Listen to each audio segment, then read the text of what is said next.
Hello, everyone. How's everyone doing? Y'all know it's the general reporting of duty. It's that time. Before I get started with anything, I just want to tell you that I love every last one of you with my heart and with my life. And in my absence, know that I'm always praying for you guys. Always, always, always. Now, I am having to do something a little different, and the enemy's always mad. So if my lives start going out and everything, y'all already know what it is. But regardless, I'm most definitely gonna keep it coming forth. So I recorded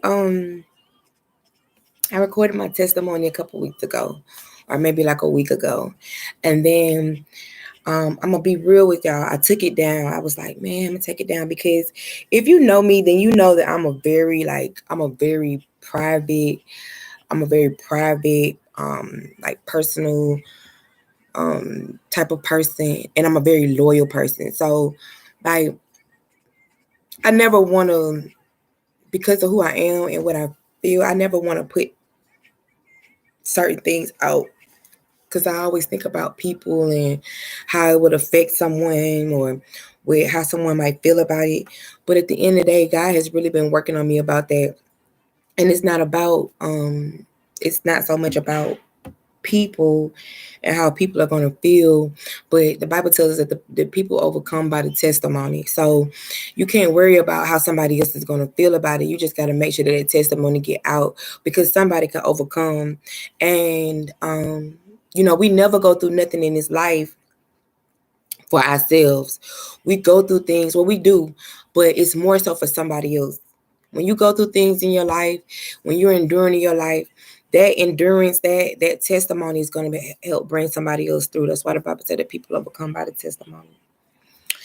So I'm back again, and I wanted to give y'all a little bit more of me and who I am and why am I general? Why am I a general in the kingdom of God? And it's because truly I have been through a lot in this life, like for real, like before I was even born, you know. And with me going through everything, going through every battle in my life, I still had the spirit in me to protect the next person standing next to me. I still had loyalty in me. No matter if I knew people was talking about me or whatever like that, I still didn't go against the grain. I still stayed sharp, I still carried, what I'm saying, I still handled it, handled my business in the best way I knew I could. And and that was with every battle. That was with everything in my life. You know what I'm saying? I didn't leave people hanging, no matter what was said about me, no matter what was done.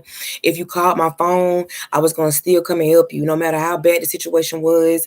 Even before I came into God, I always had that type of that spirit about me to protect and willing to get hurt, willing to die for someone. You know what I'm saying? But it's before I even knew God. That's how serious it was for me. That's how the love that I have and I had for people and I had for the people around me. And for a long time I knew that I didn't have the same thing back, but it didn't matter to me. It didn't matter to me. I just for me to feel okay, I have to know that if something is going on with you and you call my phone, then I gotta show up. You gotta know that Brittany got your back. Okay, you gotta know that. So again, it was just a lot of battles, and not only just having battles in my life, but no matter what was said, no matter what was done, I still showed up and did my part. You know what I'm saying? No matter what was said, I'm gonna still come back and have your back. No matter what was said, I'm still gonna pull up to a gun battle. I'm still gonna come pull up to a knife battle for you. And that's just what it was for me. So I wanted to start with I guess I need to start from I guess I can start from again from the so start from the beginning. Two teen parents. I was born to two teen parents. One, my mom was 13, my father was 15. Um, and Mom's 13, father was 15. Two teenagers. And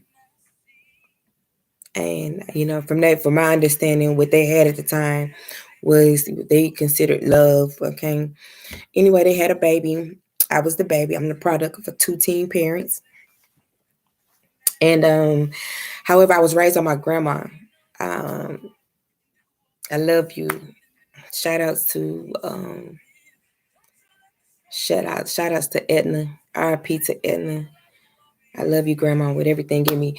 But so I was raised by my grandma, and my grandma pretty much, she pretty much raised me until I was 9. She taught me everything, before I found the Lord and found the strength of the Lord and found out how to fight, fight for the kingdom. It was my grandma. My grandmama taught me everything. She taught me how to be strong. She taught me how to be tough. She taught me,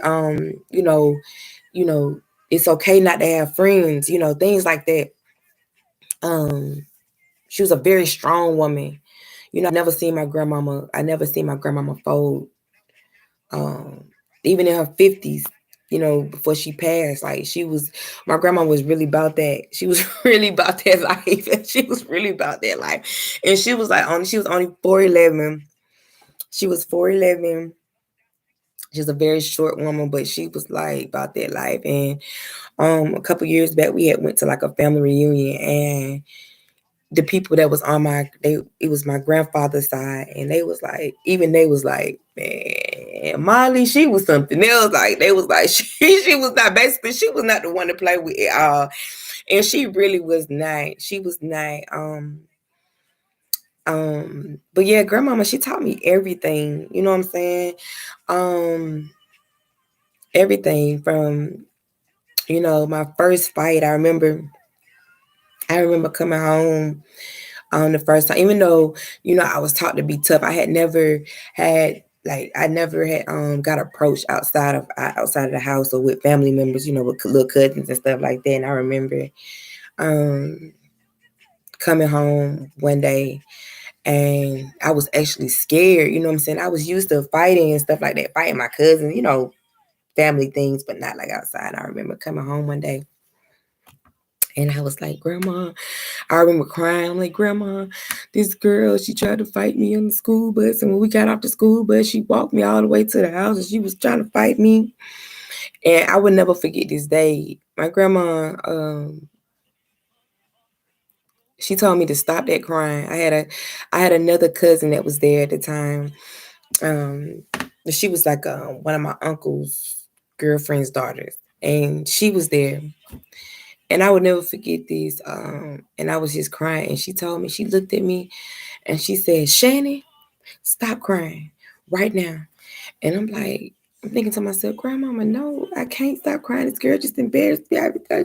And I was scared. And I'll never forget that day.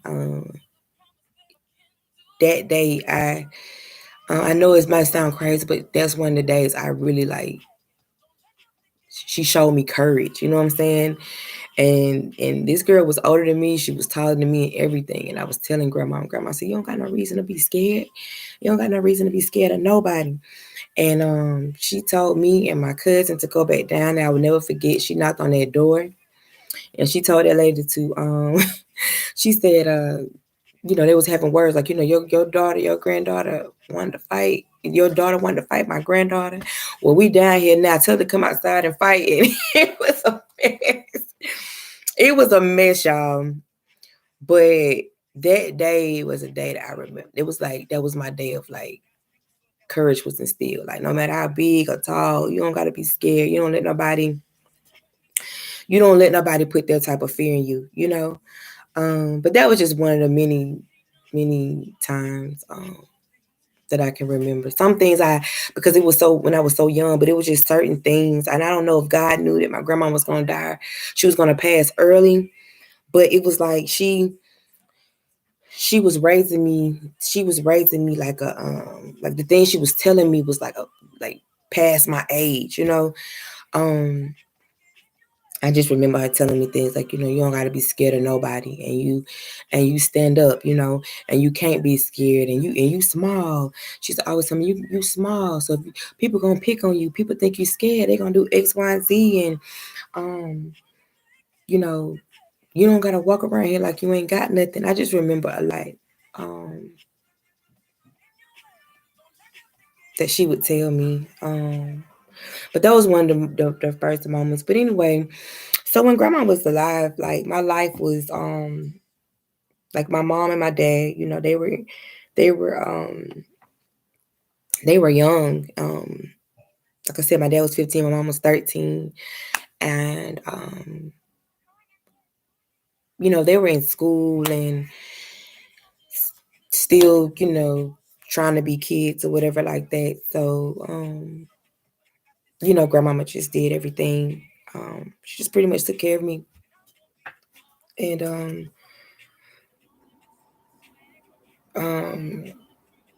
I just lost train of thought. So yeah, she pretty much just took care of me. Pretty much everything I knew. Everything I knew was from my grandma. Oh yeah, that's what I was saying. And my life was good. Like grandma made sure that I had everything.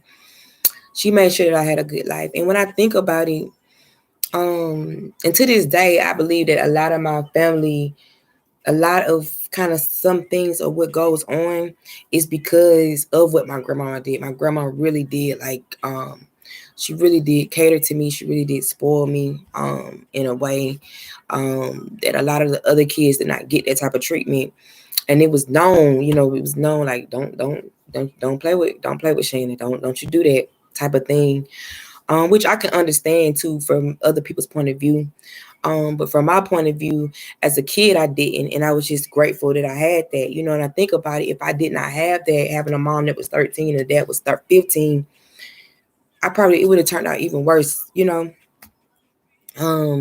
But when I really think about it, I think about the fact that she knew that I didn't have anyone. I had them, but they were too young to give me what I needed. So I think that what she did was try to kind of like overcompensate to a certain degree, because she knew that they were young kids. They were like literally kids. I mean, think about somebody that's 13. Think about when you were 13, what you were doing or where your mind was at. So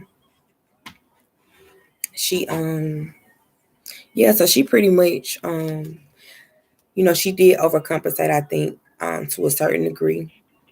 And to this day, even though she did, I'm still kind of thankful because those are that love that I felt from her is the love I'm able to hold on to. You know what I'm saying? It's the love that I'm able to love my own son. You know what I mean? Now with finding God, don't get me wrong, God, the love from God and the relationship that you have from God, all those other things, it that is the true basis of the relationship that you have with others and the love that you have for others, right?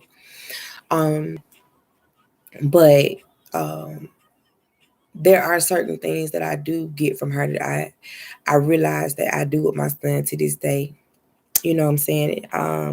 Because I haven't always been saved. So, I haven't always been saved. And I wouldn't say that I was saved when I had my son.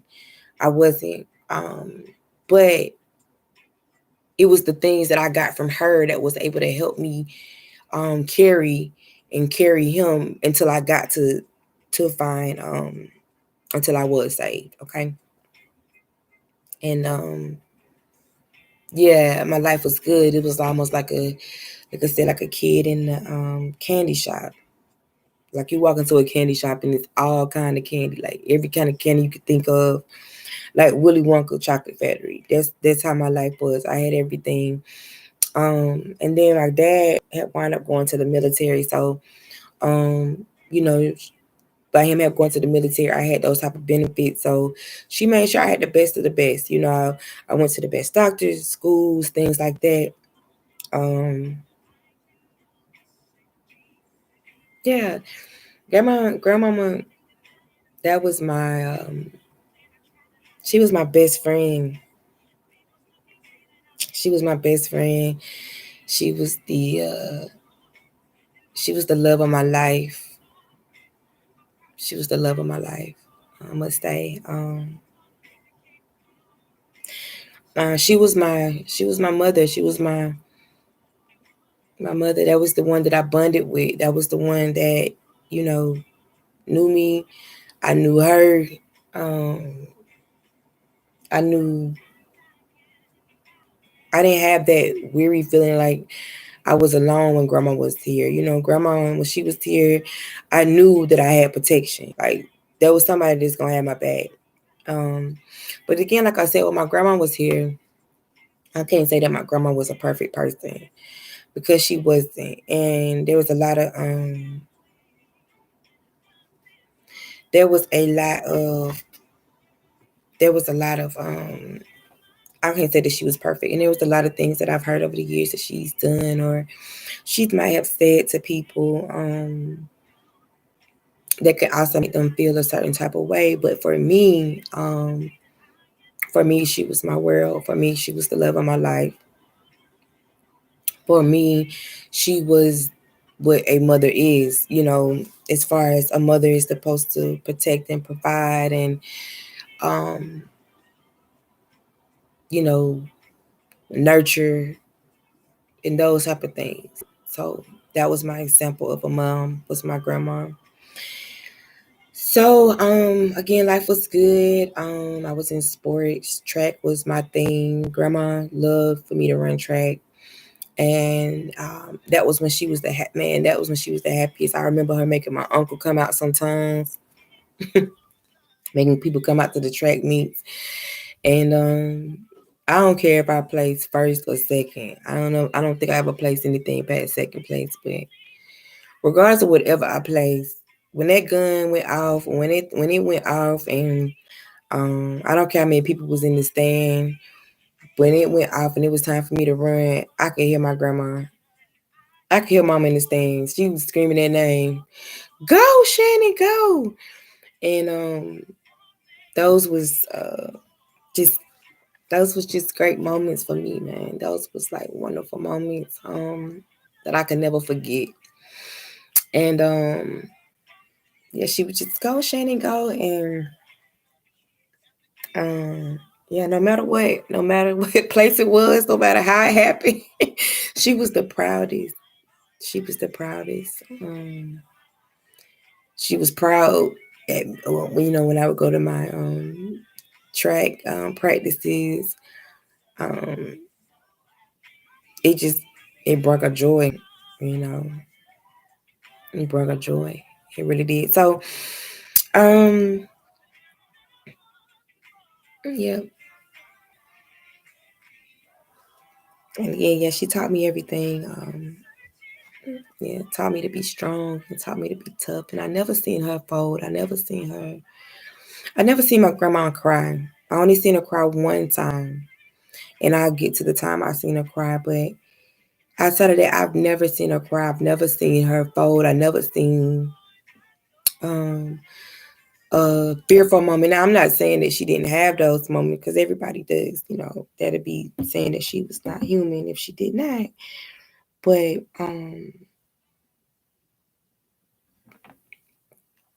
she did, and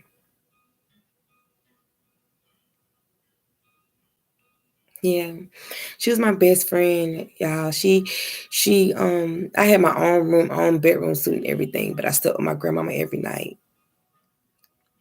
I slept with her every night. I had to be touching some part of my grandma to go to bed. And it's so funny because my son before he got big enough, you know, too big, when he would sleep with me, he would be the same way. Something had to be touching his feet, his foot had to be touching me, his hand or something. I was like, it's like, man, it's happening all over again. But yeah, she taught me a lot. But one thing, grandmama, I don't think that she didn't want to teach me. I think that you know, just the time that she passed, that she, you know, it just wasn't enough time. She taught me a lot, but I didn't learn problem solving skills.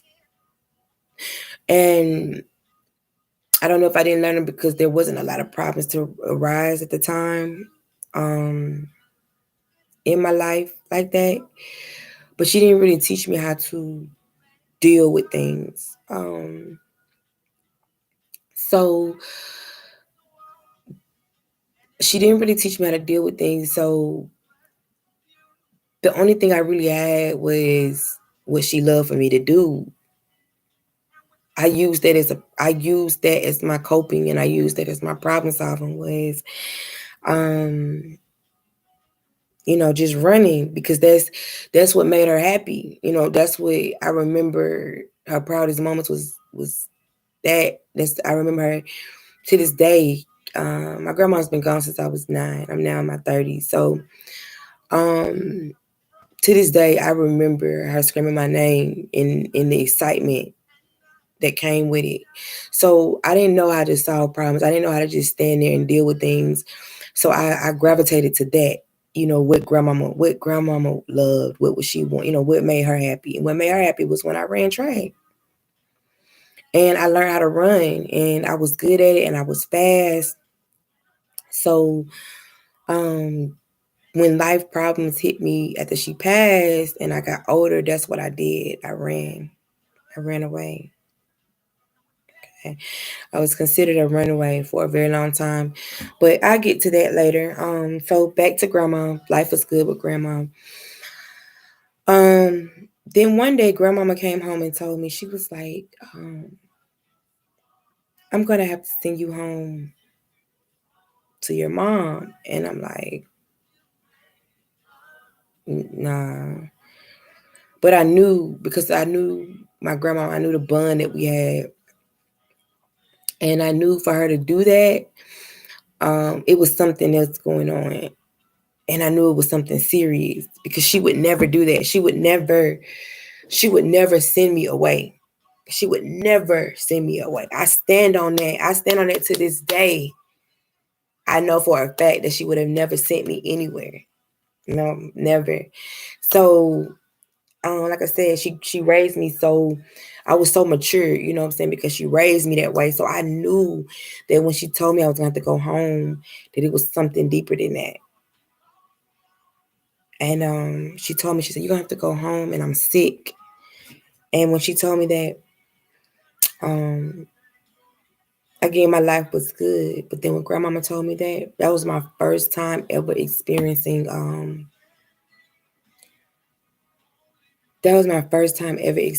pain. It's a pain that I cannot, it's one of those type of pains that I cannot,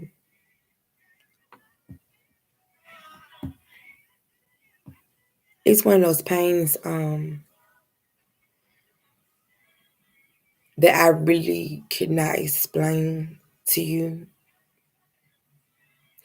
But what I can say, it was one of the worst pains that I ever felt in my life. I literally felt my heart,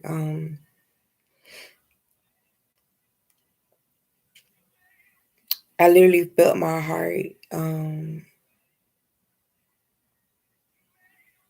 felt like my heart left my body, or it went to my feet. Like I knew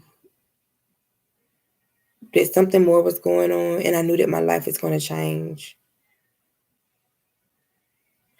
At the time, I didn't know how it was going to change, but I knew my life would be different. And I knew that it was something serious going on for her to say that to me. So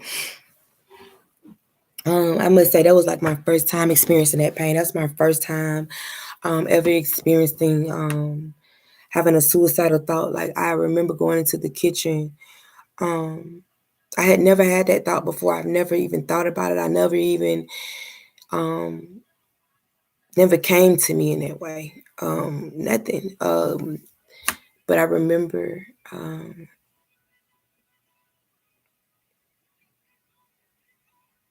when she said it to me. I was at the time, it was me and my brothers, my dad's son, mother. She's in the house with us, and I remember I went into the kitchen, I grabbed a knife, and I told my grandma, I was like, I knew, like, she hadn't even told me.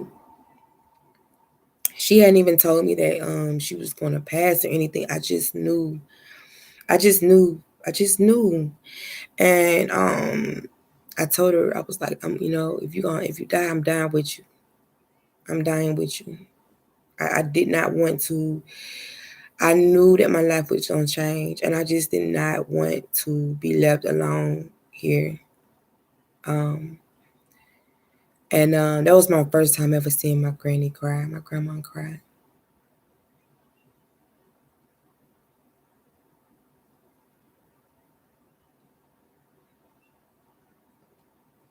That's my first time seeing her cry. Um,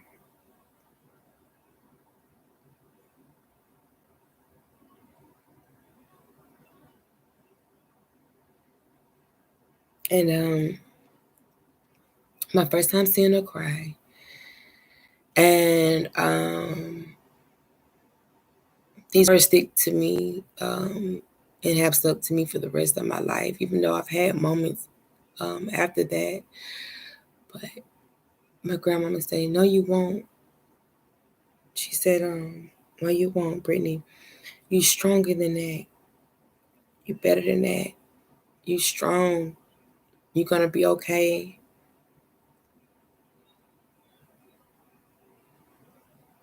Everything is gonna, everything is gonna be okay." Um, forgive me, y'all. Just the thought of that sometimes just it's real for me. A lot of my family probably don't even know it. A lot of that. Um, how serious that was for me. But yeah, and I remember my brother's mom came and she ran over there. She got the knife, and grandmama, she just she stood there and she just screaming, Shannon, you can't, you're stronger than that. It's gonna be all right. Everything's gonna be fine. And um, she tried to fix it a little bit, like, well, you just gonna go over there for a while. And I just knew, though, I knew that my life wouldn't be the same. And it truly wasn't for a very long time. But now that my grandma is gone and I found the Lord, I realized that it was all for my purpose. It's all for my it's all for all for my destiny. Even though it was pain for me, that pain is what pushed me. That pain is what kept me going. Um, because I knew if I could overcome that, even at 9, once I overcame that pain that I felt, it was the worst pain in my life. When I would have other moments in my life, I would always go back to that. And I knew that if I made it through that, I could make it through. I could make it through anything. Um, so, um, so when I get, so I have to go to grandma's house. This is before she had passed. So she was still alive for a while. I was at my mom's house. But she was growing sicker. She was growing sick. She just couldn't take care of me and things like that. And I remember I would battle so long. I would battle for so many years. I battled with not saying goodbye in the proper way. Cause I remember they called me up. They called me up. Matter of fact, this was meant to show y'all. So I have a cut on my hand. This cut. I don't know if y'all can see it. Let me see. The cut. Y'all probably can't see it that good. But it's a cut on my hand, like right here. And I remember they called me and was like, Grandma, I needed to go. We was gonna go see grandma. Grandma was I had got this cut right before we had got this call. And it was like grandma, I had cut myself, and then right after that, it was like grandmama is sick. They don't know if grandmama's gonna make it, and you need to go see grandma. We're gonna go see grandma and everything. And I for so long, oh my God, for so long, I battled because I felt like I never said the proper goodbye. I never said the proper goodbye to my mom. To my mom. So, anyway, so we get to the hospital, and we get to the hospital, and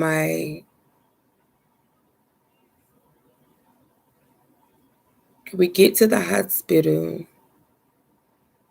I see her. She's still alive, but you can tell that she's, you know, she's she's it's about that time. She's transitioning, and it was time for me to go into the room. But when I went in the room and I seen her laying in the bed that day, it was just too much for me to bear. Like I had never seen her that way. Um, I had never seen her that way.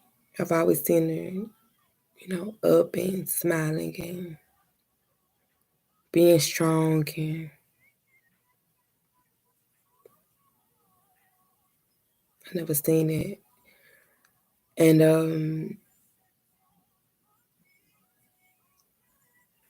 so they told us to go in. I'll go in the room, but instead of me going in the room and saying goodbye for the last time, or hugging her and kissing her or anything like that, the only memory that I have of my last moment with her is when I walked into the room and I ran out. I walked into the room and I just ran out and I burst out in tears. You know, I started crying and I never went back in. And I believe either that night or that next day, that's when they said that my grandmama had passed. Um, but yeah, that's my grandma. Grandma, my mom, Edna. I love you, Edna, forever and ever and ever.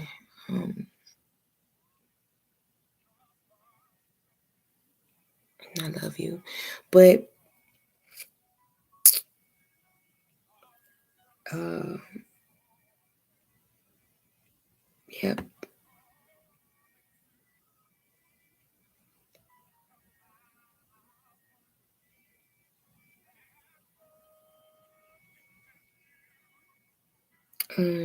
Yeah.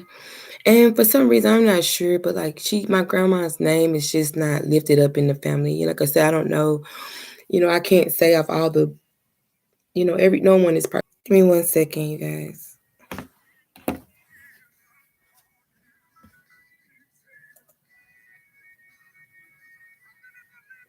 Bear with me. Okay. I'm back, you guys. Sorry about that. Um,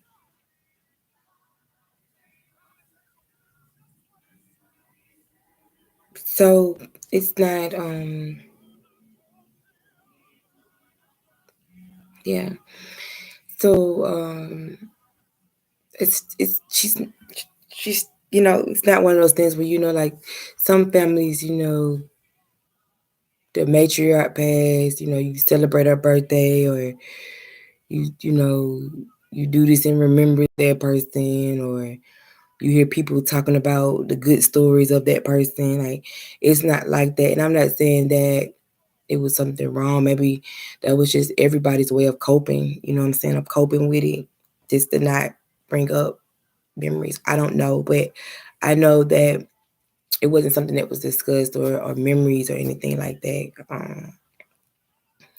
So to hold on to, just the memories that I had, and then the last memory that I had of her passing. But anyway, like I said, my life would change, and it most definitely changed. It changed. It changed. It changed. It changed. it changed. It changed in a major way.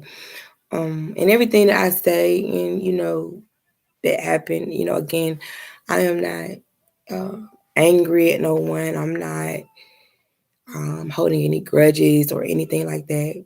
I'm very thankful for everything that happened to me because when I'm looking at my life now and everything that I've been through, where I'm at and where I know that I'm going,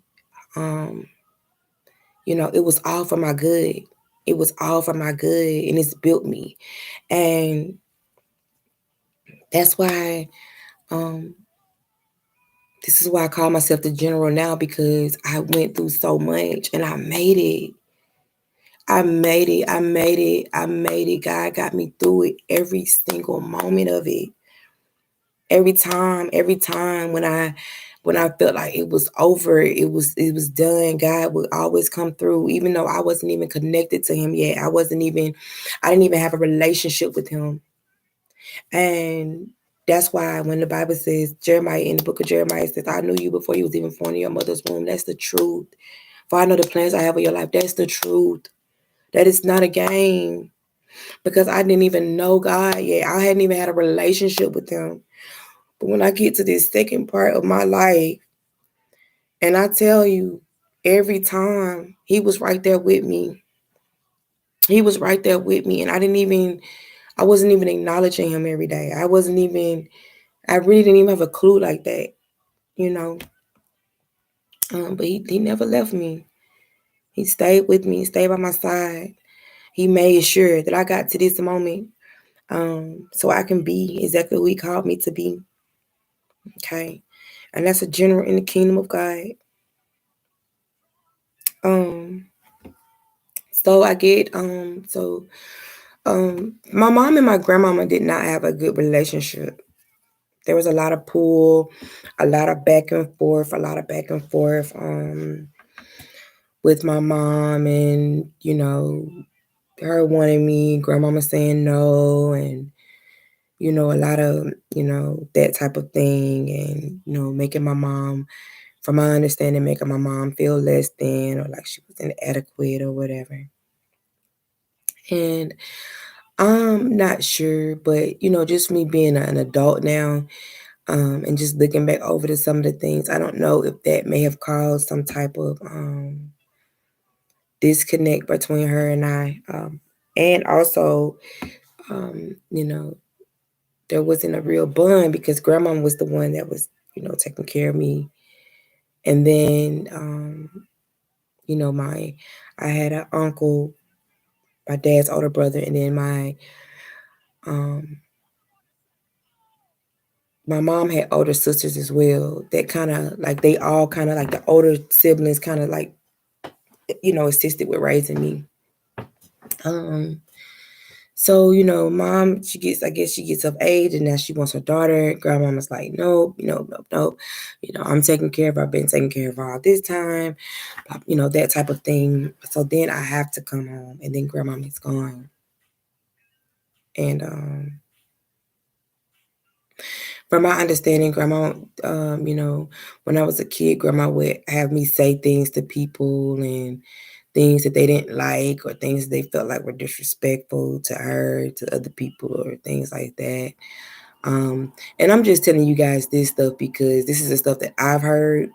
And the older I've gotten, I see that maybe that was the problem because there was some type of issue there with grandmama, and then now grandmama's gone, the protector is gone. I'm here left to deal with it.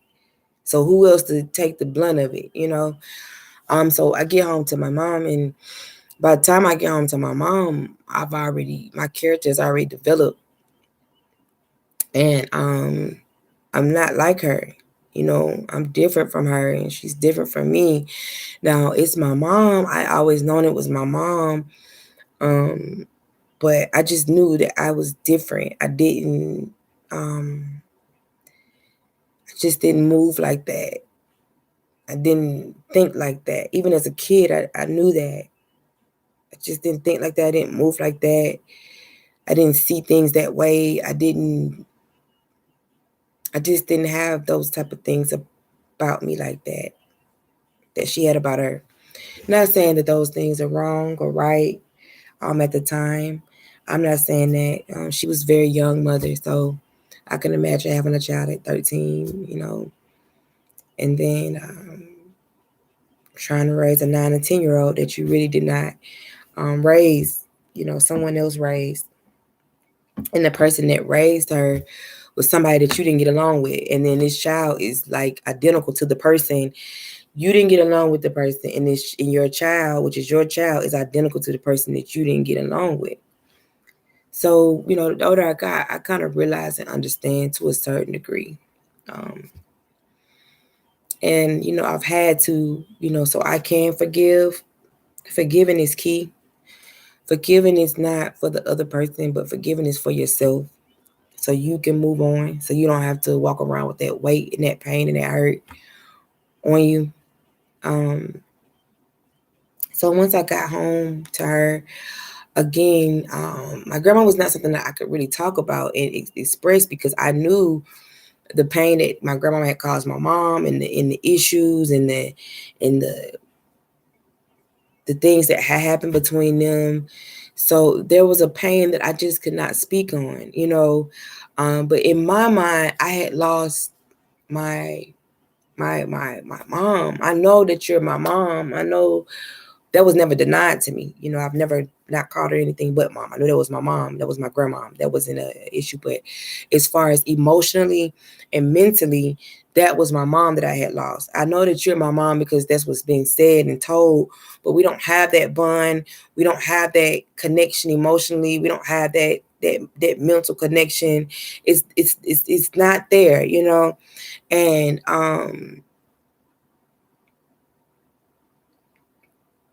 she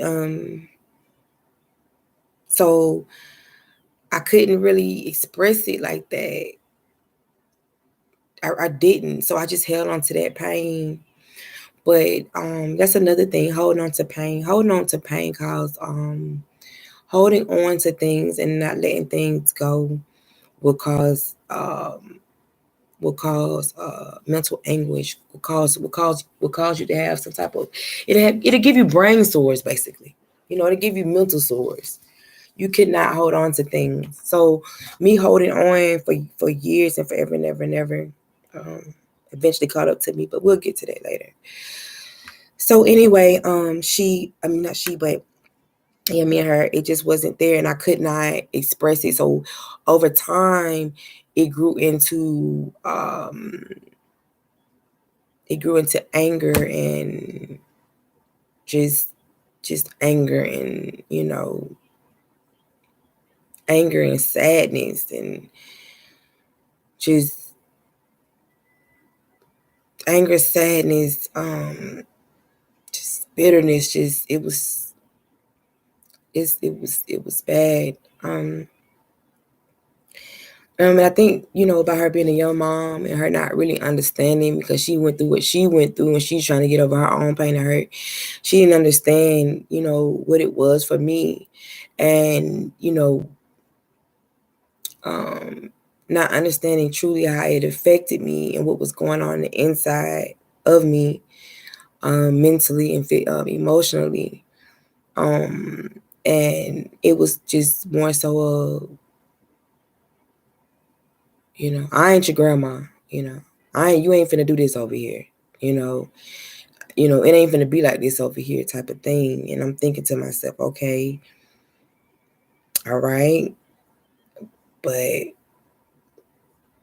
for me it's deeper than that. It was almost like, I got a state claim, in control of the situation. Now you're gonna realize that I'm the one, and I'm the one that's finna do this, and I'm not your grandmama. You ain't finna do me, you ain't finna play with me like you play, like that type of thing. And it caused even more, just more pain, and just just shutting down, just shutting down.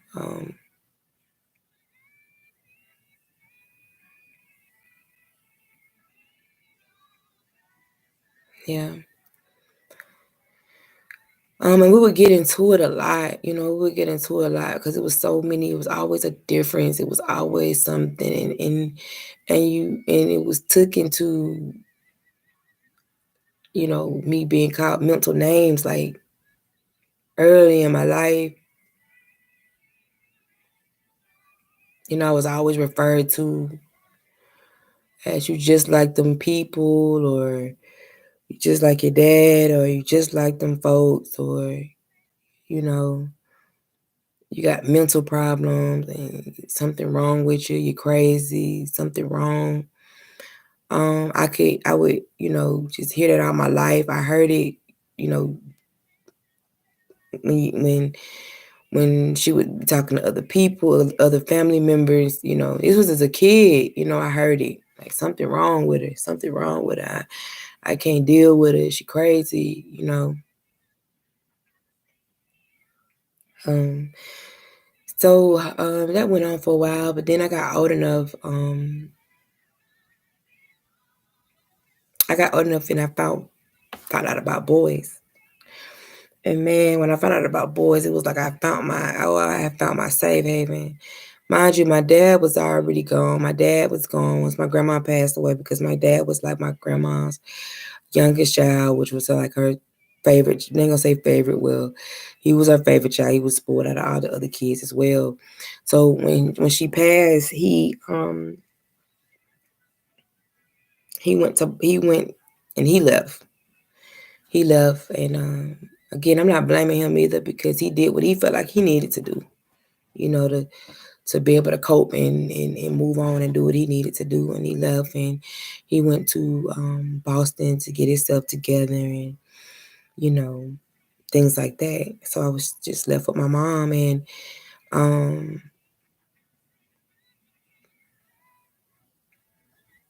yeah, I found boys. And when I found interest in boys and I found that boys like me and things like that, it was like, okay, finally, and the opposite sex, even though they don't want anything from you but sex, but it's just the fact, like, even if it's just sex, it's the fact that, you want me, I'm accepted by you. I'm accepted by you. You know what I'm saying? I don't, you ain't, you don't care about me being sad. You don't care about me having, um, you know, flaws. You know what I'm saying? It don't matter if it's just sex. Hey, that's what it is. At least you want me. At least you accepted me for that. So man, I found myself doing that. And when I just think about it, it was like, oh my God, I spent a lot of time just with people that just did not care about me. And they just knew I was a young girl. They knew I was a young girl looking for love, and they took advantage of it. Um, they took advantage of it. So I found boys, and then but then I was hanging around with friends. I started hanging around friends, and they was dating older guys. So, and I would say that even with me dating the guys and a lot of the guys using me and things like that. Um, I can say this too. Even with that, God still brought certain things in my life to keep me to have some type of boundary. You get what I'm saying? It was something. I still had something there because it could have been a lot worse. It could have been a lot worse, and it wasn't. But I had boyfriends that moms at one time. I had a boyfriend. And boyfriends, I would actually have boyfriends that I would be with for, I was young, but I would be with them for a year. That's a lot at 13 years old, being with somebody for a year. You know what I'm saying? But yeah, be with you for a year. And I would, I had a boyfriend where his mom was pretty cool with me. So I was about, I don't know, maybe 13 or something like that, 14 or something of that nature. Um, and his mom was nice, and she let me come over there with them a lot of times. You know what I'm saying? I kind of stayed with them on and off. I went out of town with them. Um, things like that. And even though it's not right, I don't recommend anyone to be in that position. But I'm just giving y'all my testimony to let you know how God was there, through it all, because it could have been a lot worse. Um, um, but yeah, so that was that. But then I got into older guys, and then when I found out about older guys, and I knew older guys were, they had a little bit more. They had a little bit more offered to give. They had a little bit more, even though to the outside it was like, you might be too old to be talking to her. But for me, it was like I didn't have a father. I really wasn't accepted in the house with my mom. I mean,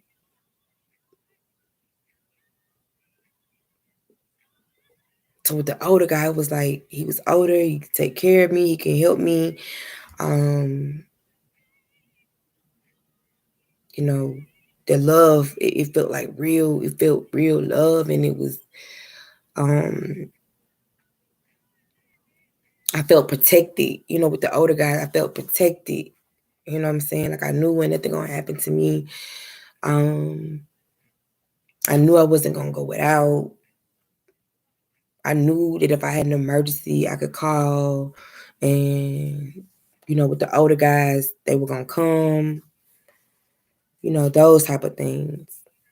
Um, Now, was it the best thing for me? Um, I don't know. Some may say no. If you've been through it, if you experienced it, and some might say yes. Um, I can't say that I was abused or I was manipulated or felt like I was or anything like that. I didn't feel like I was being used by the older guy or anything. But um, no, long story short, so older guy. So anyway, even with the older guy though, I would say that I learned a lot. Um, I learned a lot. I learned, taught me how to drive. Um, just taught me the things about being an adult. I learned how to pay bills and, um, you know, take care of my home, take care of myself as a young woman. Um, I was able to accomplish a lot of things. And not so much of it just being given to me, but, I had to, I worked and, you know, I, understood the importance of working and contributing and things like that. I learned a lot. Like I said, I learned how to drive. I didn't learn how to drive from my mom or my father, but I learned how to drive from um, the older guy that I was dating at the time. Um, and again, I learned a lot. I learned a lot. Again, I don't really have any bad things to say because I did learn a lot. However, as far as age and things like that, and being I guess uh, socially correct, I don't know if it would have been correct or not, or how some may feel about that, but that was just my experience. But then it came a time that so yeah. But let me just saw older guys. But anyway, just back it up before the older guys. So just when I got older, I just started to run away a lot. I ran away a lot because I got tired of going back and forth, arguing with my mom, and just the back and forth, back and forth, back and forth type of thing. I didn't like a lot of her boyfriends. Well, not a lot of her boyfriends. She never had a lot of boyfriends. I'll take that away. But I didn't like her boyfriend at the time. I hated to see again, I was so mature. I was mature for my age. So I hated to see my mom being mistreated. And I don't know how she took that, but for some reason, it'll always come back on me. But I hated to see her mistreated. I knew that she was being mistreated. I knew she was being cheated on. And I would literally just be like, starting stuff with him and saying all kind of stuff to him and just doing whatever I could to just get him away because I didn't care about how my mom felt or what she thought I felt about her for so many years. Like she said, you don't love me, you don't care about me. And it was just like, to this day, I still can't even understand. To this day, I still can't understand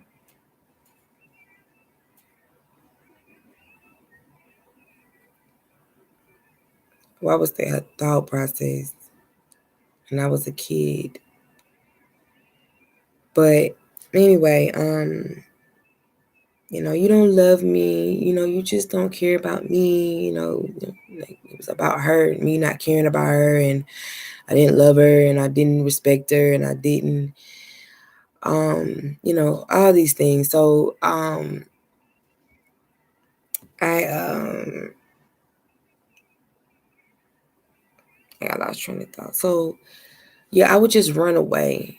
And again, that's all I knew. Just run away and just get away from it. Just get away from it. And that's what I did. I ran away. I became a professional runaway, like literally. I would run away every chance I got. Okay, it's gonna start today. I'm running away. Like I'm running away. I'm running away.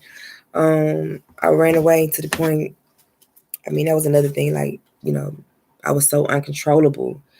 To her as a kid, I was so uncontrollable. I was just a nuisance. I was uncontrollable. I was, just a horrible kid. I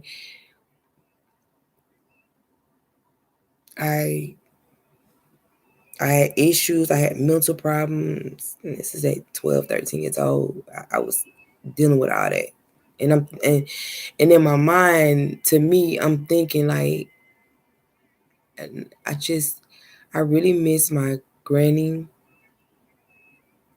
I want to love you and I want you to love me, but for whatever reason, you saying I don't love you, and it's nothing that I can do to prove it to you. And you telling a lot of other people that I hear you saying how much you love me, but in the house, it's not like that. In the house, when it's me and you, it's not that type of vibe. But you saying it to other people and you spreading this around. I love her so much. I don't know what's going on, but I'm not being treated like that in the house. It's something different in the house. Um so yeah, I would just run away. I spent a lot of time running away to escape a lot of that. Escape um you know seeing her being mistreated by seeing her being mistreated by a boyfriend, escaping, just trying to escape my feelings from the things that I seen.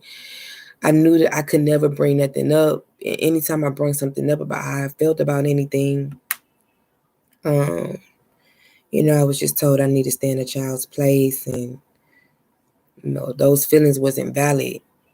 Like my feelings was never validated, so it was just like, man, it's not worth even talking about. I'm always just leave and just please, Lord, just please, God, let me leave. So I would leave, and I would run away so much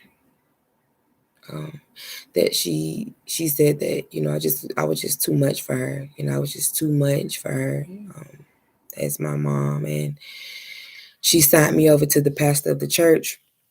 Now I had aunts and uncles and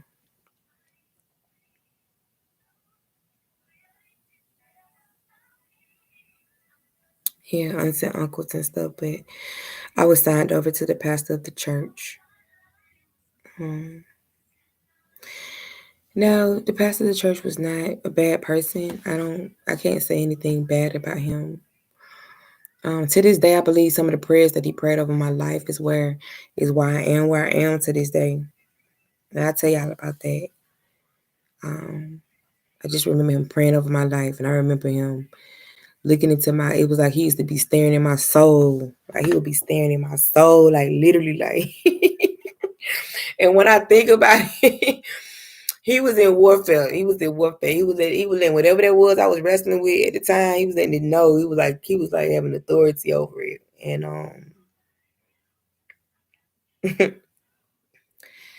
and again, I can't say anything bad about him. Nothing bad. I don't remember a bad moment or him doing anything to me bad. You know, he was kind of like a father figure for me at one time in my life. But he wasn't my family, you know, and I was raised, that was another thing. I was raised, my grandmama raised me to be about my family, you know, your family, your blood is thicker than water, you know what I'm saying? You don't need no friends, you got family. You know, you be loyal to your friends, you ride for your family, you die for your family, you fight for your family, you know. So that's what I was that's what I was raised off of. So he wasn't my family, he wasn't my blood. So it was hard for me to try to even adjust to that, you know, adjust to living in his house um with his family, even though he had never did nothing. His wife had never did nothing. His kids were good kids. I loved them, they loved me. It wasn't nothing like that. It's just that I couldn't adjust to that because I was raised to be family oriented and be about my family always and forever. And yeah, I was signed over to him, and I just knew I was like, this ain't gonna work. So again, like this stuff I'm telling y'all, I hadn't even made it to 16 yet. This stuff, this was between 9 from when my grandma died until about 12, 13. All this has happened in these amount of years. Okay, I haven't even got to 15, 16, 17, 18. This is from 9 to about 12 or 13.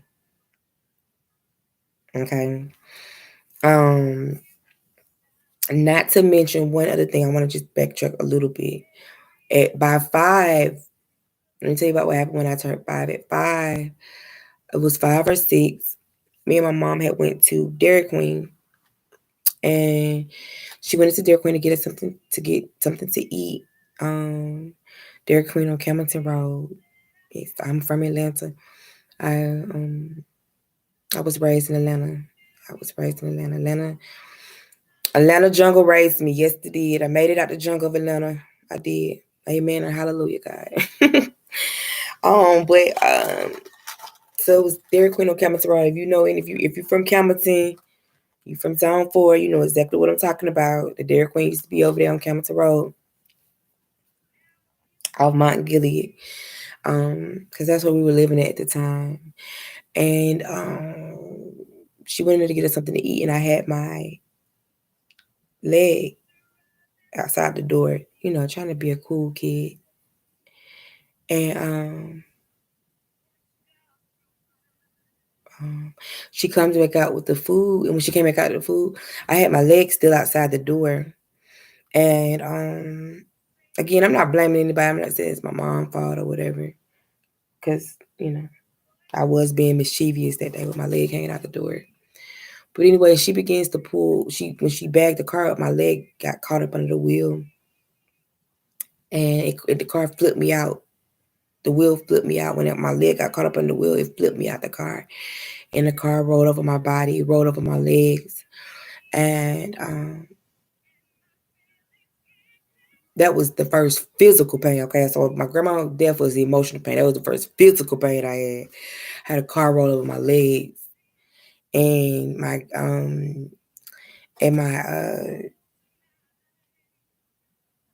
I just remember that pain too as well. It's a pain I won't forget. And I remember flipping on the car. God, I thank you right now, Father. Again, like I said, y'all, God was with me. I was only 5 or 6 years old. Just imagine, I was probably, 50, 60 pounds. Probably not even 4 feet tall. I'm only 5 feet even now, so I wasn't even 4 feet tall. And I was flipped out that car, and that car rolled over me. But it didn't roll over my head. It didn't roll over no major organs. It rolled up on my legs, and God, I thank you. Because I wouldn't be here to talk to y'all to this day. But God, He blocked it. He blocked it. He blocked it for this day, for this moment, for me to be, if it's nothing else but to give my testimony. If nothing else happens in my life but to get this testimony, and somebody's able to be saved from this testimony, or somebody's able to overcome for this testimony, then guess what? If it's nothing else, then my purpose has been fulfilled. But it didn't kill me. It rolled over my legs. But the type of person that I was, like, God was building me already again, like I said, like a soldier. I remember it, and I remember crying, but it wasn't that type of like thing for me. It was more so like just crying because I wanted somebody to help me. And I remember my dad running up there. I don't know, my dad was a track runner too and a football player. And I remember him running. I remember flipping out the car, and I don't know, probably 5 minutes, within 5 minutes, I seen my dad coming up there on foot, like not a car, not a bicycle, on foot. Now other people came by, other folks came, some other kind when my daddy came by foot. He probably got there like right when the ambulance got there. He was pulling up with them. He was running up there with them. But yeah, and I was about 5 or 6, and I remember when I was in the hospital, because I couldn't even get surgery right then. I forgot what it was. I think they needed the swelling to go down or whatever, and how bad the break was. I had needed to get pins and stuff like that in my leg, but I couldn't even like go right into surgery. So I had to like sit there like for the whole rest of the night and wait on me to go to surgery. And I don't know if y'all can imagine that, but I was like a little kid, and I had my legs set up on this thing, like on the movies, how they had like the little leg swing when people be all broke up and stuff like that, and they had like their arm might be sitting up in the sling or their leg or something. So I had my leg in the sling, and it wasn't in no cast or anything. It was just broken and swollen. I still remember my leg and how it looked when it was swollen. And I remember it, and just imagine having a broke leg. And like every movement that you make, like any movement that I made, I could feel it. Like the pain was so excruciating. Like it was so excruciating. I remember every little like I mean, no matter what you do, just think about it. It's a broken bone. So no what type of movement you make, guess what? You're gonna feel it. And I remember that. And but when I think about it, I think I'm more, when I think about who I am now, and I think about how I managed it. It was like, again, I was a little bitty soldier. It was like God was training me. I was a soldier, like, even though it was hurting, I don't remember like crying like that. I don't remember like, oh, like the average kid would have been like, oh my God, I can't. But it wasn't like that for me. It was like, yep, it hurt. Ooh, I felt that. Ooh, I felt that. That type of thing going on.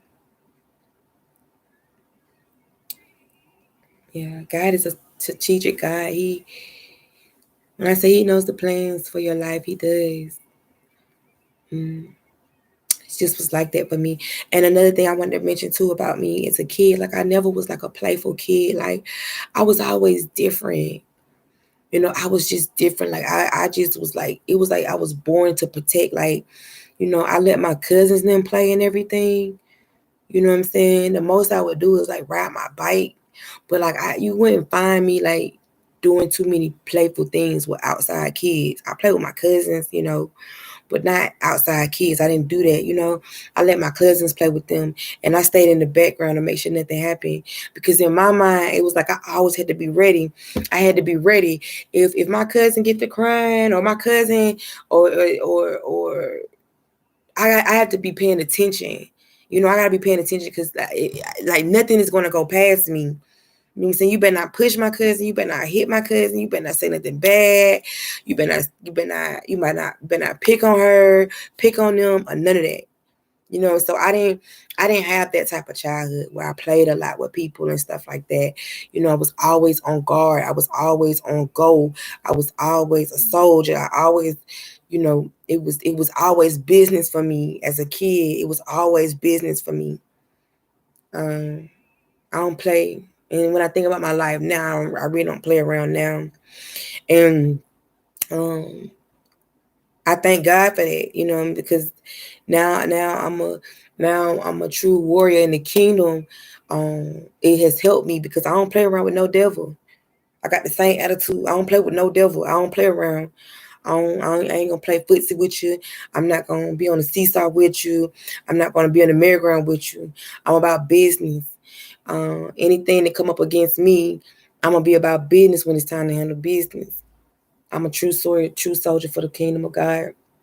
But anyway, I just wanted to, bring it up because I think I had passed that up, just my childhood and just like I never really fit in with kids. I never was about that.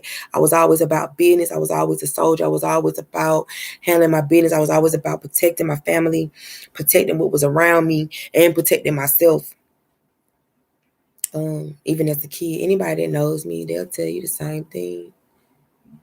I was like that about my friends. I remember getting into school fights because I got into a fight one time in school because a friend told me, so and so, they was at so and so house for the weekend and they picked on her at the house. So that was my friend. And because my friend got picked on by somebody I didn't even have a problem with. I didn't have a problem with that friend. But I went and fought that friend. I went and fought somebody, got suspended for school, fought 2 times because you picked on my friend. Not that you got to fight my friend, but you picked on my friend. Okay, I was always that friend. I'm that friend that they would call no matter what happened, win, lose, or draw. You call me, somebody bothering you, I'm gonna pull up. I'm gonna come. I'm gonna come. I'm gonna come to defend and protect, even if my life depended on it.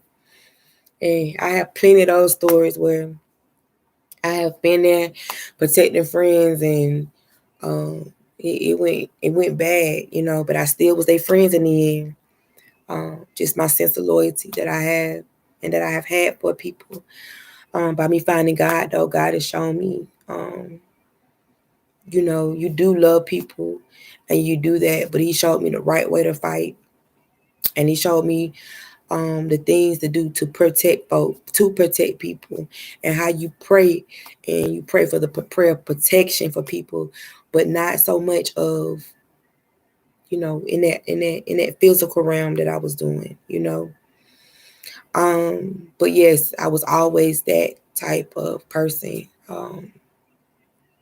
Just always about business, always about my business, and always in the mode of protecting.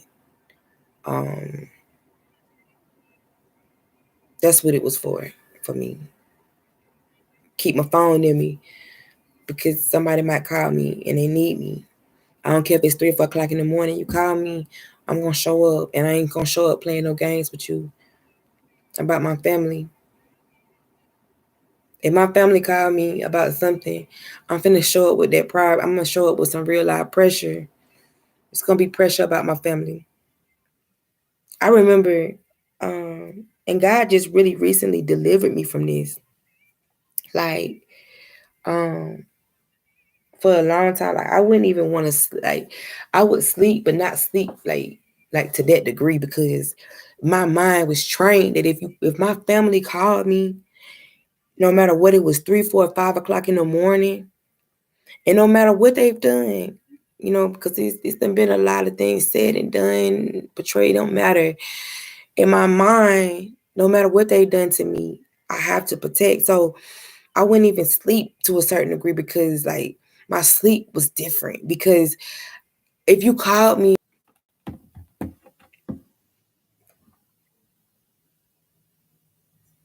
and something happened to my family, give me 1 second, you guys.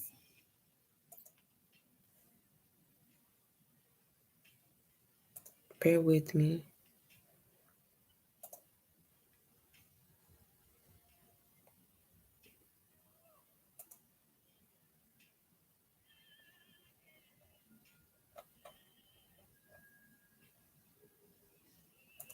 Bear with me, you guys. Hold on 1 second.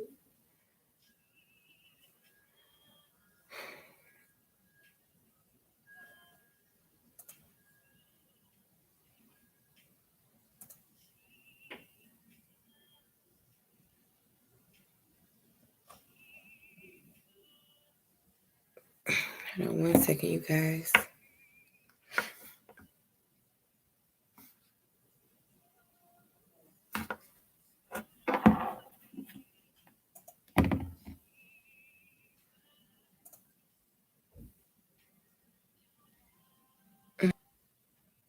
Trying to make sure it's gonna let me.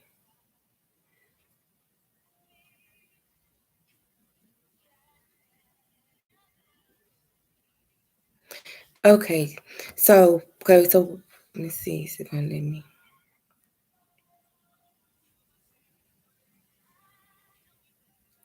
I don't know, you guys. Like I told you, devil's busy. So, I'm gonna just keep going. If it stops, then we know why. I'll be back. But anyway, so I always had that feeling of protection, protecting my family. No matter what, I'm gonna pull up. I'm gonna pull up. I'm gonna defend my family by any means, even if that meant my life. That's just what it was. That's who I was. My grandmama taught me to be that way. You love your family, be loyal to your family. Blood is thicker than water. You ride for each other. So, um, so yeah, I just got like a little background, like kind of like just to let y'all know how I didn't fit in. Yeah, and I didn't fit in. That was another thing like I struggled with in school. Like I didn't fit in with a lot of kids. Like again, I was raised a little bit more mature. Grandmama raised me, so I had a different outlook on things. I didn't, I just wasn't like the kids that was around me, and I felt myself like being like miserable a lot because it was like, okay, I didn't fit in over here. I don't fit in over here.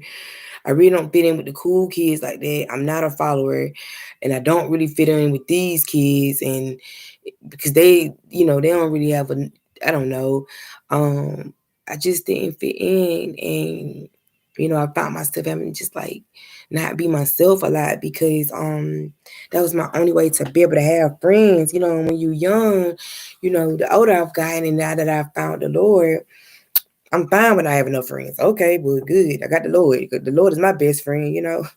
But then, as a kid, you don't want to not have friends. So I found myself like having to like dumb myself down a lot or um,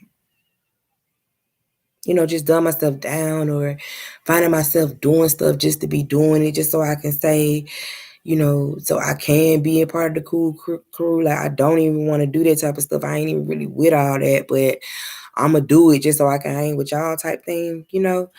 Um, um, so yeah, really struggled with that. I mean, I struggled with that a lot of my life, like for real. Even when I was an adult in my early 20s, just anybody that's willing to accept me. Anybody that's willing to accept me. Anybody that's not gonna take my flaws and tell me that I got a problem, or, you're crazy, this and this and that. Just people that's gonna really accept me. We can laugh at it, we can cry about it, and I'm not gonna say everyone was like bad friends. It's just that I knew I was different and I knew I was destined for something different. I knew that when my friends talked about their dreams and what they wanted to be in their life, my when I thought about my life, I thought about something like way bigger, like, but I would just say anything, you know what I'm saying? Because I didn't want to like be like come off like, oh, you something or you this, but like, man, it was like they might be dreaming about this, but I'm thinking, man, I'm trying to do this in my life.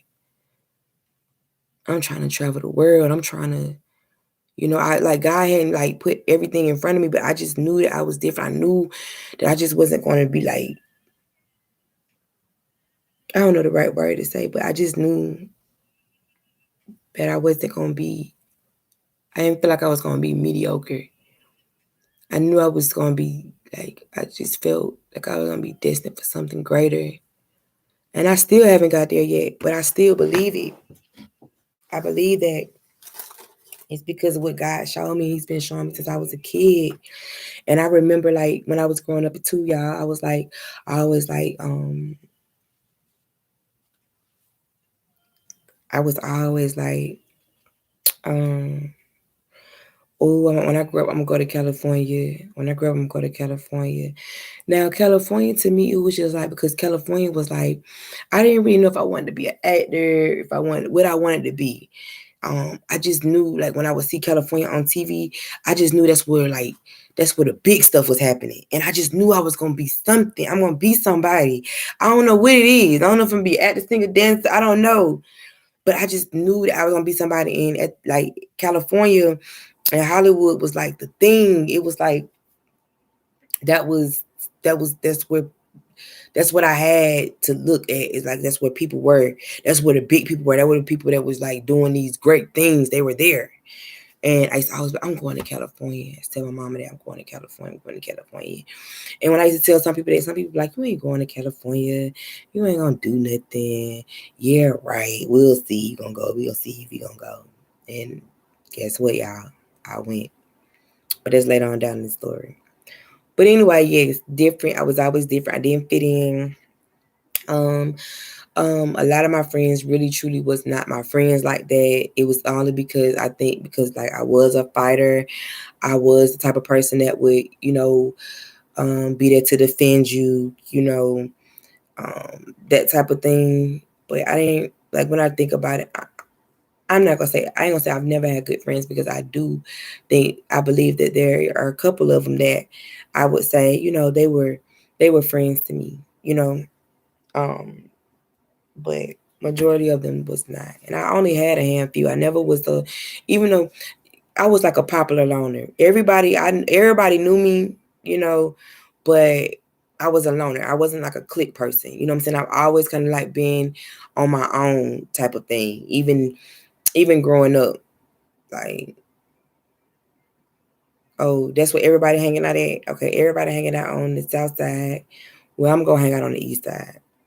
Okay, everybody hanging out on the east side. Okay, I'm gonna hang out on the west side. Like I always kept myself kind of like distance from people and just just out the way. I was always just the person that was out the way. You call me, if you call me, I'm most definitely gonna come. I'll come, but I was never really like that type of person that was like a clique person and stuff. I kind of just always was a loner by myself most of the time. If I didn't have a boyfriend, I was by myself. And for the most part, I had a boyfriend in my life. That was another thing. Um, but yeah, I forgot part I left off of. But yeah, so running away, and I ran away a lot, and I got signed up to the pastor. I was like, that's not gonna work. It's not gonna work. And I ran away and I ran to my auntie Charlotte. RIP to my auntie Charlotte. I love her. I love her. I love her. I love her. Love her. Love her with my life. She was another one that played a great part in my life. Again, my auntie Charlotte, I'm not gonna say that she was a perfect person. Nobody is perfect. None of us are perfect. None of us are perfect parents. None of us are going to be perfect aunts. None of us are perfect. Nothing. But for me in my life, and the purpose that she served in my life, she was what was needed for her time. And she kind of was like the one that kind of like picked it up after my grandma. After my grandma was gone and my auntie could see that the kind of like the path I was going down, she kind of was the one like, okay, well come on over here. You know what I'm saying? Because I see, grandmama raised you. I know my mama, and you strong minded, you strong willed. You ain't finna back down to nobody. You ain't just finna let nobody just boss you around and things like that. And so she kind of just taught me to, you know, I'm gonna show you. So this what you're gonna do. I'm gonna show you how to do it. So you won't be out here, you'll have boundaries about yourself and you won't be just out here free willy nilly, people just taking advantage of you and things like that. So she did that. And I remember her telling me, because I used to deal with my like with grandmama leaving me so early, and then her being the one that really like kind of picked it up for me after grandma passed. As far as the emotional side, I'm not gonna say she was the only one. I had an uncle that, you know, he did things for me as well too, you know, financially to kind of keep things afloat for me in my life. And others did too. I'm not gonna say that, but Auntie Charlotte, she played a different part for me.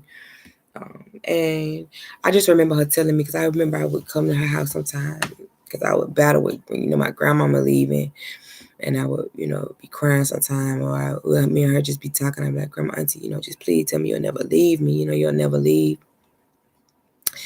And she used to always tell me since I was young, she's like, I'll never leave you until you have your first baby. I'll never leave you until you have your first child. I'll never leave till you have your first child. And y'all, I had my first child, and I think it was about 6 months after he was born. My aunt had a stroke, and she pretty much was like went into a vegetative state, pretty much brain damage, and you know she passed on a while after that. But 6 months literally after my son was born, but she used to tell me, like I tell you, God is so amazing. When I just think over my life, and I thank God I never gave up. I thank God I never gave up. Because if I would have gave up, man, what would my man? I would have missed out on the best things. Um, but anyway, I kind of keep jumping around, y'all. So I ran away. So I said, I ran away to my aunt's house, and when I ran away to my aunt's house, I'm like, Aunt T, my mama done signed me over to the pastor of the church. I am not finna. I can't do it. And my auntie said, baby, you ain't got to go back over there. You ain't going back. You're not going back over there. And I never did. But anyway, funny story real quick. So I ran away to her house, and they come looking for me. They knew I was over there. And they come looking for me. And my auntie, she say, listen. She look at me. She said, listen, you have to do something you don't want to do. And I said, what, auntie? And she said, you going to have to go. She said, you going to have to go and run and jump in the dumpster. You know, like the big green dumpsters now. You know, like they have in apartment complexes. Run, jump in the dumpster. You're gonna have to duck down. I know it's dirty and nasty, stinking, but you're gonna have to go over there because they're not gonna go looking in there. They don't think you in there. And when they leave, I'm gonna come over there and knock on the trash can for you. You come out. They came and knocked on that door, and her auntie said, "You got to go, baby. You got to go." And she opened that back door, and I ran. I jumped in that dumpster. Y'all, that is some of this. I don't wish this on nobody. Please don't listen. Don't nobody go jump in no dumpster if you ain't got to go jump in nobody's dumpster, please. But yeah, so I went got in that dumpster, the stinkiest dumpster ever. Dirty ass stinky. And I I buried down that dumpster. And I could hear them. My grandma, my auntie she was battling with everything in the wood, and she like, no, y'all ain't getting. I don't know where she at. She ain't over here. Nope. I could just hear her going off like, nope, ain't, nope, nope, nope, nope, nope, nope, nope. Yeah, we're gonna come back and get you locked up and everything. Auntie like, well, you gotta do what you gotta do, but I ain't going for it.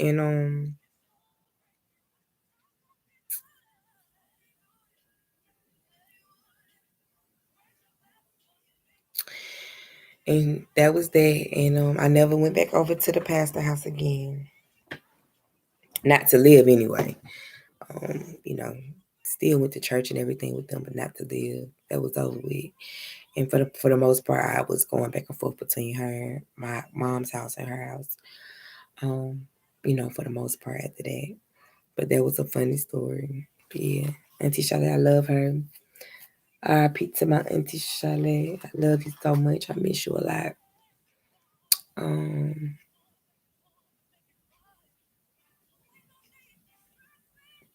yeah. Again, like I said, she wasn't perfect. Um, we all got things that we're not proud of. I'm pretty sure she got things that she wasn't proud of, but for the purpose she played in my life, I'm appreciative of it. I'm thankful for it. It helped me get to my destiny. Was helping me get to my destiny and helping me walk into my purpose. So yeah, again, I was a runaway. Just ran away a lot. Just a lot of fighting, back and forth fighting with my mom, and um, just her always. She just don't know what to do with her own child, and just a lot of it. But then, so fast forward. So then like I said, I meet an older guy, pretty much just, takes care of me and, teaching me the things I need to know, teach me the things I need to know in life and stuff like that, like I said, driving, things like that. Um, he had a grandmother, and his grandmother, she was a very sweet, sweet lady. Um, RIP to her as well. She was very sweet. She knew I was young, but she knew I was a mature young girl. She knew, um, but she could. I think that she knew and she could see, there was lack. So she would, when she did see me, she would teach me little things, teach me how to cook little things, and just teach me about life. I remember, being over there sometimes, just going in there, laying on her bed, or going and sitting on her bed talking to her about stuff, and she would just tell me things. Um, she would tell me things. Um, so yeah, and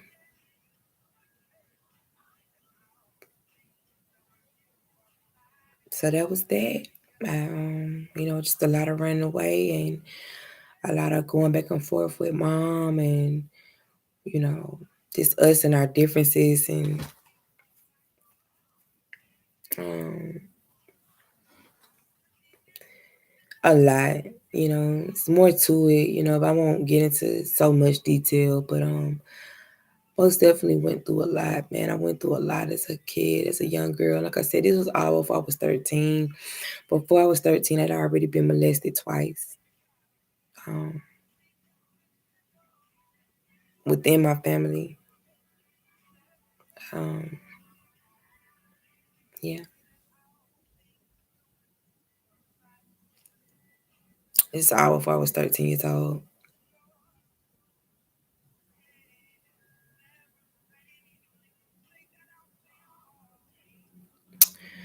Um, Lost my virginity pretty early. Just needing love, like whatever it takes for somebody to accept me and love me for just me, then I'm cool with that. Um, I was talked about a lot. My mom was a single parent. My dad was gone, so she had to work a lot. She worked, herself. So she wasn't able to get me like again, like I said, I hung around the cool kids, so the cool kids were able to like have different pair of shoes, different like clothes. Or I didn't have it like that. My mom could only like buy me like, one pair of shoes, a nice pair of shoes for the school year. So you know, I was talked about, or I had a best friend. She was the only child, and her mom like she was like spoiled. So her mom would buy her like a lot of like nice clothes and name brand clothes, and she would like let me use. She would like give me stuff to wear and stuff like that. Shout out to my friend. Um, I don't want to say her name So I don't want to put her on the spot, but like she knows who she is. Like we was friends since elementary school, like 4th grade. And shout out to her for that, because a lot of times she would just give me clothes and stuff so I could fit in, like stuff she wouldn't even be done wore. She'll let me wear it, what I'm saying, wear it to school. So I could fit in with those girls. So I was talked about on that level. Yeah, my mom wasn't able to like just keep my hair done like a lot of the girls at school, so talked about on that level.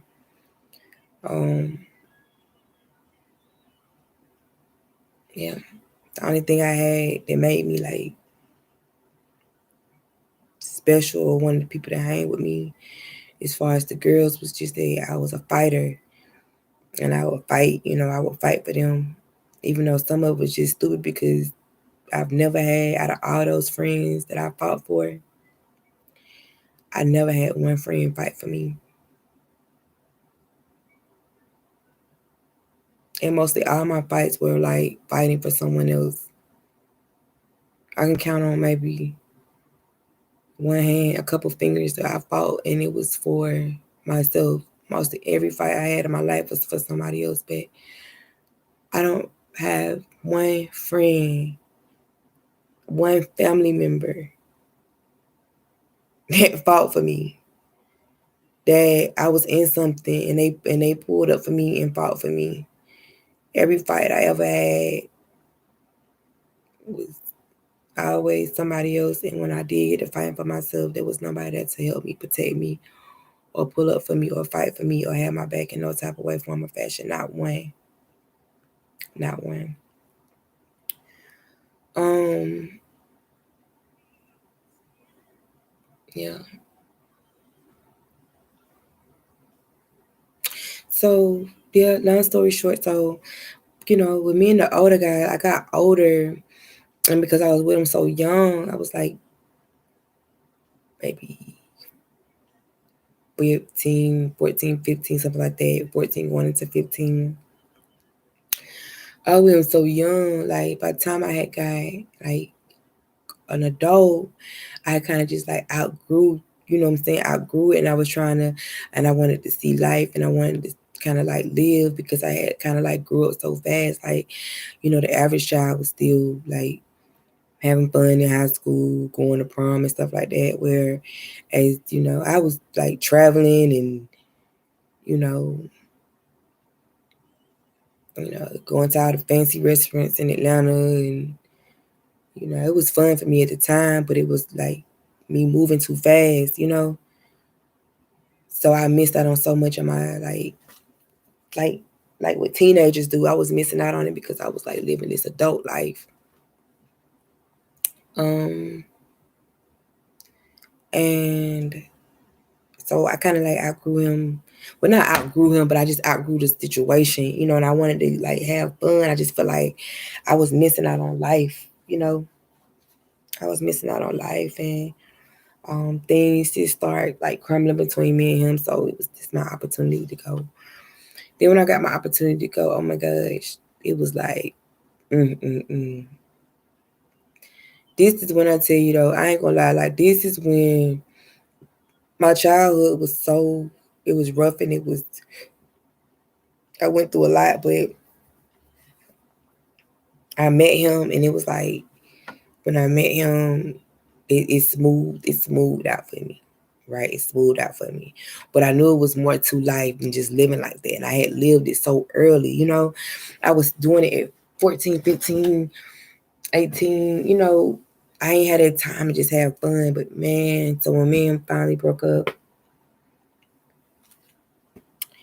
and I had a friend that was from Chicago, and she was going to Clark Atlanta. And she was like, all her friends was from Clark Atlanta. Now, let me tell y'all something. Yes, man, when I tell you I did some things and seen some things, but this was the turn up part of my life. I'm telling y'all that now. This is when I had a blast. This is when I had a blast. My life went from horrible childhood, smooth sailing, to take off like a rocket.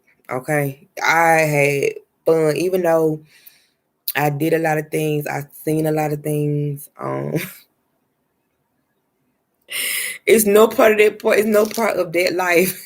It's no part of that life. It's no part of that part of my life that I would rather that I want to trade in. I'm telling you that now. I had fun. I had fun. I learned a lot. I learned a lot. It was like everything I had learned in my childhood. The pain, it got me through. You know what I'm saying? I was ready. It was just that I was ready for the world in a different type of way. But even that got me ready to this point in my life.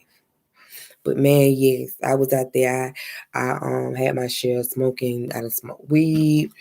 Um, I don't know if y'all know what X pills is, but X pills at the time that was the thing. Man, X pills. No, I never um, did powder. I never smoked crack, even though my family put those type of things on me all my life. When I told them 1,000 times that was not what it was. However, in their minds, what they want to believe. But I'm giving y'all the raw honest truth. Pills was the thing for me. And man, when I tell you, I had fun. My homegirl, she told me one day, she said, "You want to have fun? I'm telling you, this thing right here is going to." Mind you, I never was that type of person. Yeah, I was always the type of person like when I was with him, I learned, how to work, come home, take care of my house, just be a good, a good girl, a good woman. I had a job. I was the type of person that work on a job, get promoted on my job, those type of things. I wasn't a bad girl, like a bad person or whatever. So a lot of this stuff I just didn't even know about. I was always tough and, always, a defender. And I wasn't a troublemaker. Like I wasn't a fight. Like, how some people are fighters, but they bullies. I wasn't a fighter and I was a bully. I was just a person that was going to defend. I was going to defend my family. I was going to defend my friends. I was going to defend myself. So, she was like, you want to have fun, blah, blah, blah, girl, this, and that. And man, we did. And I started, because I'm from the SWATs, okay, Camden Road, called the SWAT, Southwest Atlanta Territory. That's what the SWATs is. But it's Camden Road. If you're not from Atlanta, it's Camden Road, Zone 4. I went to Ben Hill Elementary. Some of y'all might not know that because it's closed down now. But yep, I went to Ben Hill Elementary. I went to Bunch Middle School. Just give me out some more background.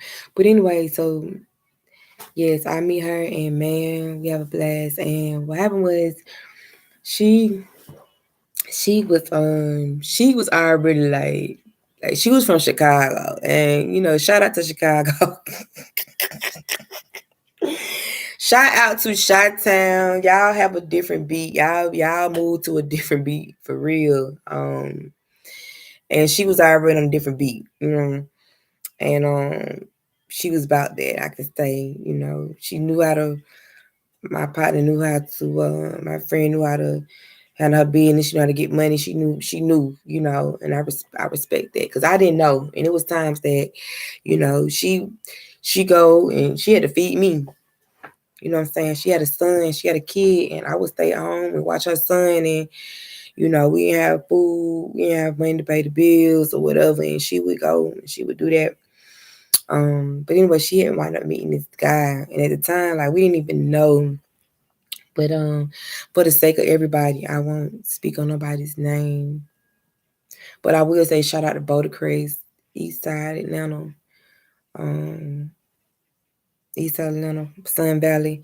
Yeah, I seen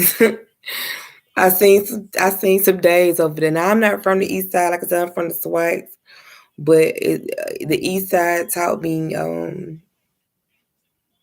East Side put that hustle in me.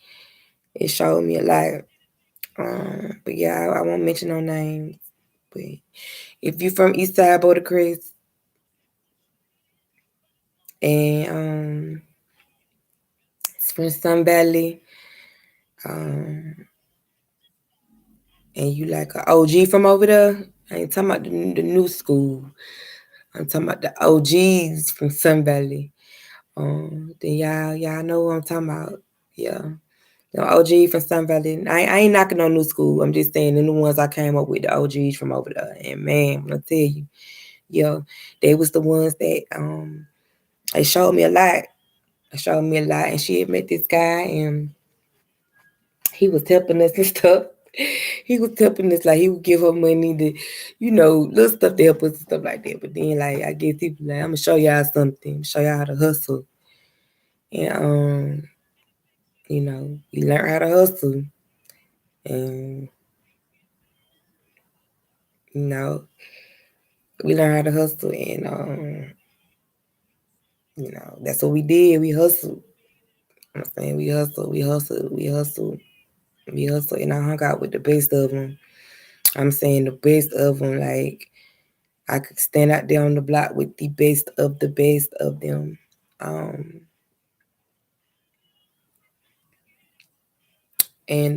it's nothing that I'm proud of, but I just want to be real and I just want to be authentic with y'all because God changes things, and don't let nobody tell you different. I don't care what you into. I don't care how bad your life is. I don't care what people feel like about your life. I don't care how dirty your life is or how dirty the stories start. Like when God come into your life, He cleans you up. He'll make all things new. And I'm just thinking about my life now, and I'm like, wow, girl, you came a long way. God brought you a long way because, like I said, we was really about that. We was really about that. I was known. Um,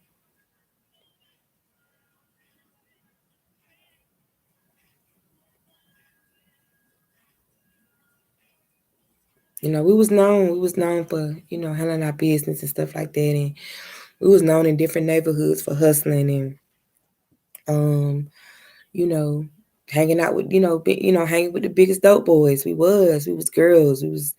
You know, but we was hanging out with them. And we was out there making money just like they was making money. We was taking territory just like they was taking territory. All that. Um, but yeah. Um, but again, shout out to Sun Valley, Bouldercrest. Zone 6, that's what they say, Zone 6, East Atlanta. All of them.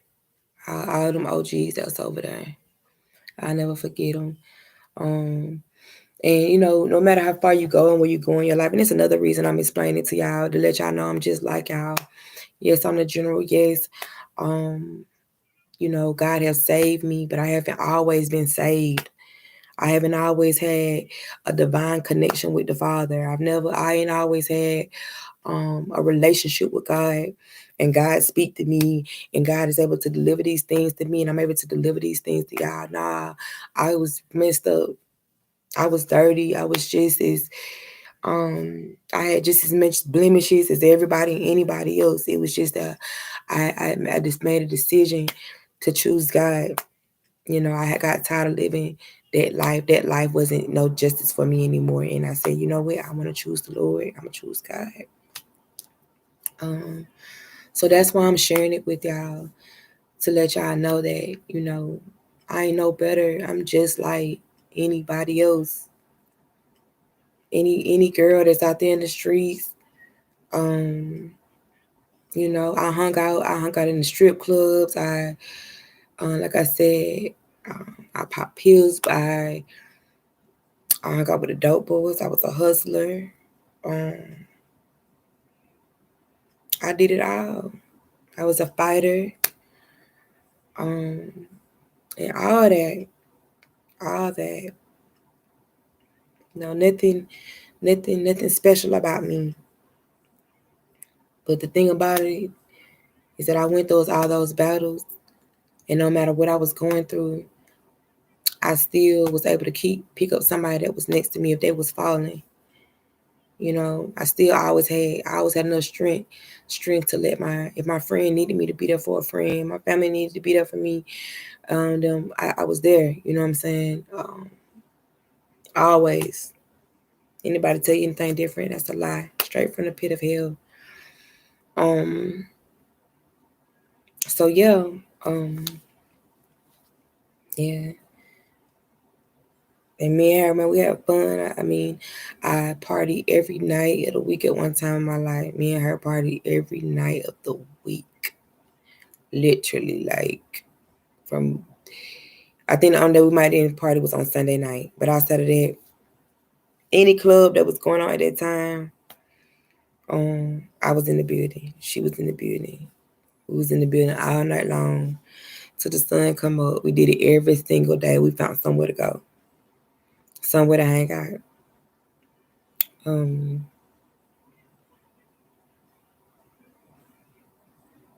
Yeah. Then, mhm,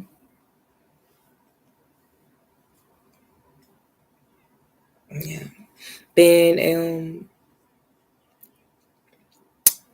kind of like jumbled up a little bit, but I wound up going to the west side as well, like Simpson. Simpson Road, West Side Zone 1. That's a whole nother Simpson. Listen, you make it out of Simpson. You make it out of Simpson. You make it out of the West Side, you can make it anywhere in Atlanta. You can make it anywhere in the world. That's a fact. I got to Simpson. That was a whole nother different animal. That was a whole nother different beast. Simpson Road. Simpson was a whole nother different beast.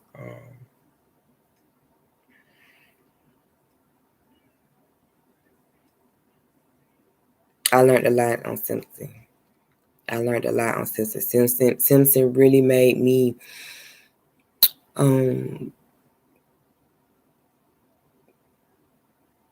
Eastside was one thing, taught me to hustle, but like Simpson gave me a different type of hustle. It gave me a different type of hustle. It gave me a different type of toughness. It gave me a different type of swagger. It gave me a different type of talk. I learned how to talk that talk, on Simpson. I learned how to, walk that walk. I learned how to, it was just, yeah,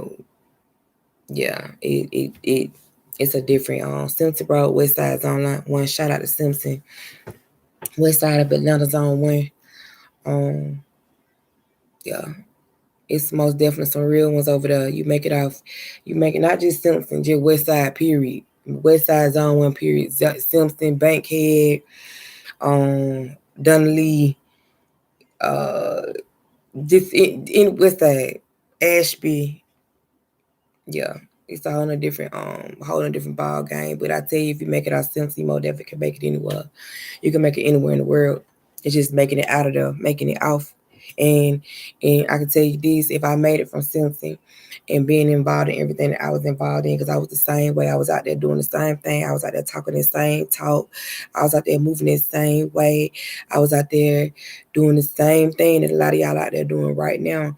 But at the end of the day, I was able to make it out. I was able to make it out. I remember at one time in my life, I just felt like I was just gonna die in the streets. Like, I just felt like I had found my life. I felt like, even though I had them dreams, it's like younger, like I wanted to be somebody. But when I had got in them streets, and when I realized the streets, um,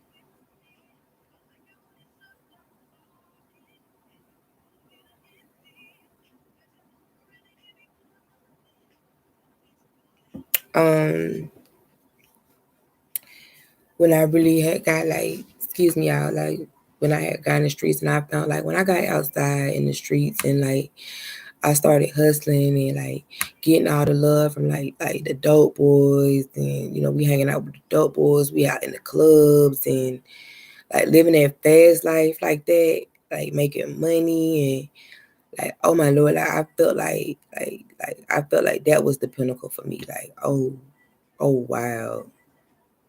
You know what I'm saying? It's something when you're able to pull up in the hood and like people like